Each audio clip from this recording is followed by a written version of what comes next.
안녕하세요. IT 아웃소싱 플랫폼을 운영하는 프리모아 한경훈입니다. 현재 많은 중소기업이나 스타트업 기업들이 내부 핵심 리소스를 운영이라든지 마케팅, 영업 이런 쪽에 집중하기 위해서 디자인이나 개발 파트는 외주 아웃소싱을 통해서 해결을 해 나가고 있습니다. 현재 소프트웨어 시장에는 대기업이나 관공서에서 하도급 형태로 내려오는 프로젝트들의 구조적인 그런 문제점들 뿐만 아니라 실제 기업이 프로젝트를 진행을 함에 있어서 용역 거래에 대한 개념이 부족하거나 아니면 경험이 없어서 혹은 정말 적합한 작업자를 찾지 못해서 발생하는 그런 여러 가지 문제점들을 경험을 하신 분들이 상당히 많이 있으실 것입니다. 그래서 오늘 영상을 통해서 현재까지 프리모아가 아웃소싱을 진행했던 그런 3,000여 건의 전체 사례들을 종합해서 의뢰자인 클라이언트 입장에서 유의해야 될 사항들을 소개를 드리고자 합니다. 유독 국내에서는 기업 내부에서 새로운 아이템이나 아이디어를 기술적으로 구현을 하고자 할 때 내부적으로 상세한 그런 기획 과정을 생략을 한 채 기술적으로 구현이 가능한 개발사를 찾아서 구두상으로 설명을 드리고 그리고 이해를 시켜가지고 바로 개발을 착수를 원하시는 기업이 아직도 상당히 많이 있습니다. 비전문가이기 때문에 이해가 되는 부분들이긴 하지만 그럴 경우에 어떠한 결과를 초래하는지 한 가지 사례를 통해서 소개를 한번 드리도록 하겠습니다. 의뢰자인 클라이언트는 제조업에 종사하는 중소기업 담당자였고요. 그들은 오랫동안 준비를 해오던 앱 서비스를 런칭을 하기 위해서 준비를 하는 단계였습니다. 하지만 상세하게 작성이 되어 있는 기획 문서는 전혀 없었고요. 다만 참고할 만한 그런 레퍼런스 서비스가 있어서 그것들의 1차 버전의 기능 범위들을 기준으로 앱 개발을 의뢰를 하였던 상황이었습니다. 그에 따라서 개발사는 몇 차례의 오프라인 미팅을 통해서 클라이언트의 요구사항을 러프하게 분석을 하였고요. 상상 견적을 재산출을 해서 비교적 수월하게 계약 단계까지 진행을 하게 되었습니다. 계약 이후에 가장 중요하다고 생각이 되어지는 기획 단계에 클라이언트보다 개발사가 주도적으로 참여를 해서 다소 축소되었지만 UI 설계서까지 작성이 되었고요. 아직까지 많은 영역에서 클라이언트와 개발사가 소통하고 협의를 해야 되는 단계가 많이 있었음에도 불구하고 기획 단계가 생각보다 시간이 많이 소요가 되었기 때문에 일정상의 이유로 서로 협의한 이후에 디자인과 개발이 바로 착수가 되게 되었습니다. 표면적인 문제는 여기서부터 불거지기 시작을 하는데요. 산출물이 눈에 보이는 시점으로부터 클라이언트는 개발사와 지금까지 협의가 되지 않았던 그런 영역들을 다 포함을 해서 그 단계에서부터 수정사항이라든지 변경 요구사항들이 조금씩 많아지기 시작했습니다. 그에 따라서 개발사는 대응 가능한 정도에서 수용을 하거나 아니면 거절을 해서 이렇게 지속적으로 프로젝트가 수행이 되는 듯 하였는데요. 하지만 개발이 상당수 진행이 됐음에도 불구하고 그런 과정들이 계속 되풀이 되다 보니까 결국에는 서로 간의 신뢰나 믿음이 깨어지기 시작을 하였고요. 결과적으로는 프로젝트 분쟁까지 이어지는 결과를 초래하였습니다. 이러한 불안정한 계획서의 프로젝트들은 항상 두 가지의 문제들을 내포하고 있습니다. 첫 번째는 전문가이기 때문에 알아서 잘 해주겠지와 두 번째는 지금까지 언급되지 않았던 특정 기능에 대해서 이것들은 서비스를 봤을 때 당연히 있어야 되는 기능 아닌가요? 라는 질문의 무릎입니다. 다시 말해 프로젝트를 이끌어가는 주체는 개발사가 아닌 클라이언트가 되어야 되는 부분들이고요.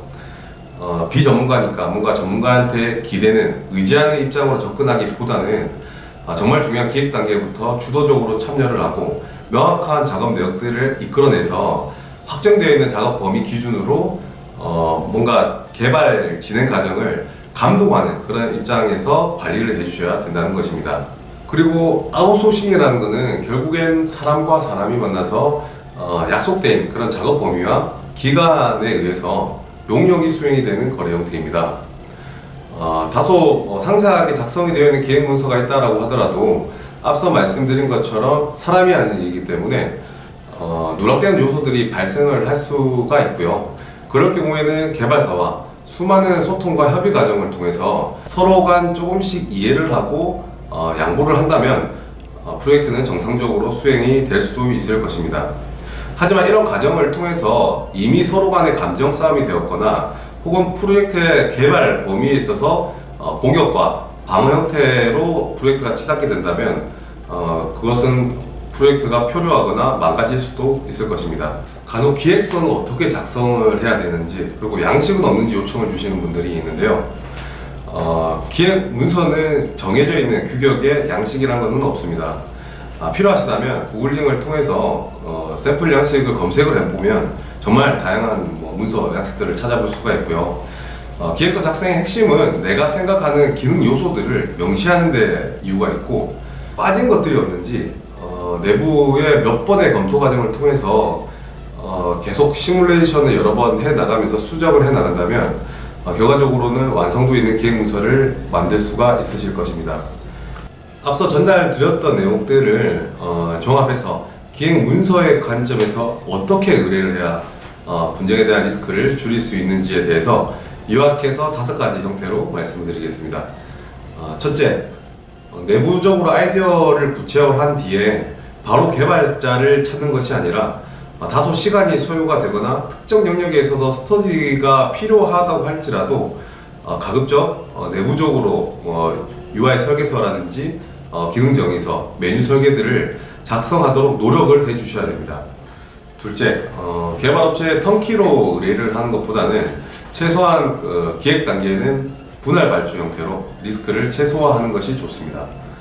앞선 사례와 같이 턴키로 의뢰를 할 경우에는 개발사가 개발 범위에 있어서 어디서부터 어디까지인지 명확하게 측정이 어려운 부분들이 있고요.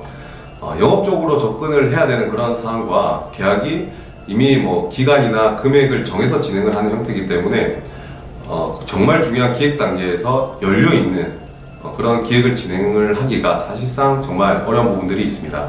셋째, 분할 발주가 뭔가 관리적인 이슈가 발생할 것 같다고 생각을 하신다면 내부적으로 수많은 아이디어 회의를 통해서 정말 중요한 메뉴들이라든지 기능적인 부분들은 세세하게 기능 요구서를 작성을 해서 개발사에 의뢰를 주시는 것이 좋습니다. 넷째, 그것도 힘들다면 개발사에 턴키를 의뢰를 하되 비용이나 기간적인 부분들을 약간 여유있게 측정을 하신 다음에 계약서를 작성을 하실 때 기획적인 범위나 예의사항들, 추가사항들을 세세히 계약서에 기재를 해주시는 것이 좋습니다. 다섯째, 그마저도 어렵다면 의뢰부에 신에게 기도를 드리는 방법밖에 없습니다. 아주 간절히. 기획 문서는 의뢰자인 클라이언트의 생각을 표현하는 가장 기본적인 문서이고요. 커뮤니케이션 오류를 줄이기 위한 그런 최소한의 장치이자 계약 당사자 간의 약속입니다. 그렇기 때문에 기획 문서는 본인 스스로를 보호할 수 있는 가장 강력한 도구임을 항상 인지를 해 주셔야 됩니다. 그렇다면 완성도 있는 기획 문서가 있는 프로젝트는 모두 성공할 수 있을까요? 그것도 아닙니다. 예산을 높게 측정한 프로젝트는 모두 성공할 수 있을까요? 사실 그것도 아닙니다. 다음 시간에는 프로젝트의 진행 과정에 있어서 발생하는 커뮤니케이션 오류에 대한 주제로 다시 한번 정보를 전달드리도록 하겠습니다. 감사합니다.